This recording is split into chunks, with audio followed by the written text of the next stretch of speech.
Thank you for listening to Dialogues on Democracy, featuring stories and expertise from IFES's 25 years of providing sustainable democracy. I'm Joseph Marcus. Tunisia, which led the Arab Spring, is again caught in political turmoil since the killing of Chokri Belaid. This podcast features Samer Elchahabi, IFES Senior Program Officer for Tunisia, and Mouheb Garoui, founder and president of IWAT, to discuss the role that civil society organizations play in Tunisia. We met with Mouheb during the conference on voter registration. What is citizen participation and how do you define it? As a part of this participative democracy, we build a bridge between citizens and politicians to let their voices heard. Because now we see the same faces before the evolution and after the evolution playing the role. And we should lobby and we should push for decision makers in political parties to integrate new faces and young people. I think participation for people, it could be defined either by civil society initiatives or by just people interested in politics or political participation in general. This could be done through various mechanisms, even especially now, with social media, make it even more accessible to people. In Tunisia, where there's a good tradition of using social media that dates back to the period leading up to the revolution in January 2011. So right after the revolution, we noticed an extensive increase in the number of organizations, civil society initiatives. Tunisia has a tradition of civil society that dates back even during the period of dictatorship. However, this was highly controlled by the authorities back then. While they're very dynamic and are very motivated about becoming active in the society and the Tunisian context, however, do lack capacity building and experiences. What are the impacts that CSOs have had on government? Since the Tunisian democratic transition began, for example, women have increasingly voiced concern over the re-emergence of conventional gender relations and stereotypes, despite the solidarity among women and men during the 2011 uprising. The fact that there were some presence of women organizations that predates the revolution gave these women organizations some expertise in addressing some issues. This is one of the impacts on government and politics that has been happening in Tunisia. There was, of course, other organizations in Tunisia that have been playing the role of a watchdog, for example, and some of these methods may be unconventional.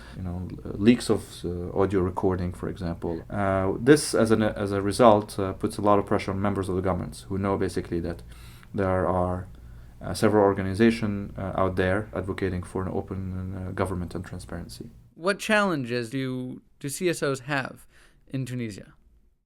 I think the challenges is uncertainty and I think frustration over the current process by many citizens in Tunisia. Many people tend to expect a lot right away and that changes will occur overnight. I think this is something that many countries have gone through, and Tunisia is not exempt from this type of frustration that occurs among citizens. I think all this tension is related to the lack of awareness among these citizens, and it's again the role of the civil society to clarify things. That citizens don't have emails of these people, they don't have their phone numbers, they don't have offices, they don't have any means of communication with these people, they just have their Facebook fan page. And in a context where there is violence and there is an increased violence, that would put more danger on the political scene in Tunisia, because people now are afraid to join political party meetings. When are the next elections, and what can CSOs do to ensure that citizens are fully participating? Because now in Tunisia we don't have election law, we don't have an election management body, and we don't have fixed dates for the next elections. So I think the role of civil society especially is to lobby for putting more pressure on the NCA to fix dates for the elections.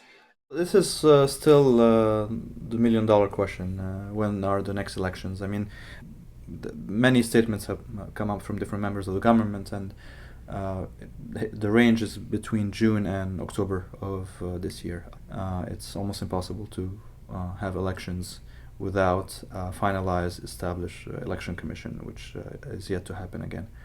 They can play the various roles. I mean, they can play the roles of observers. I think it's also important that they launch a voter education program. Of course, it's important to also make use of their grassroots outreach to citizens who do not have the means to get this type of information. What is the role of CSOs in Tunisia?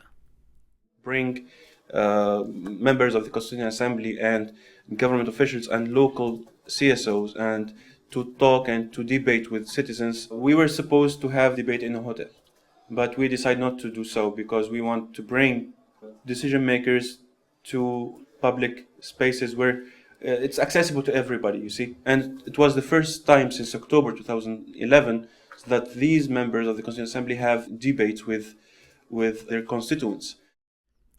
Can you tell us a little bit about the IFES program that we have? Well, the IFES program has started right after the revolution. I mean, we deployed a team for a for an assessment of the situation.